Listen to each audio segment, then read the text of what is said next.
ሁሉ ቢክድ ሁሉ እውነትን ሊደብቅ ቢንቀሳቀስ ሁሉም እንደሌለህ ቢቆጥር አንተ مع الله قوي ብቻህን ደካማ አላህን ይዘህ ግን ጠንካራ ወደ አላህ ስትጠጋ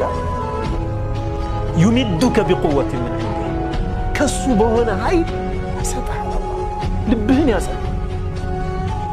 ጉልበት ይሆናል ውስጥህ እንዳይሰበር ያደርጋልና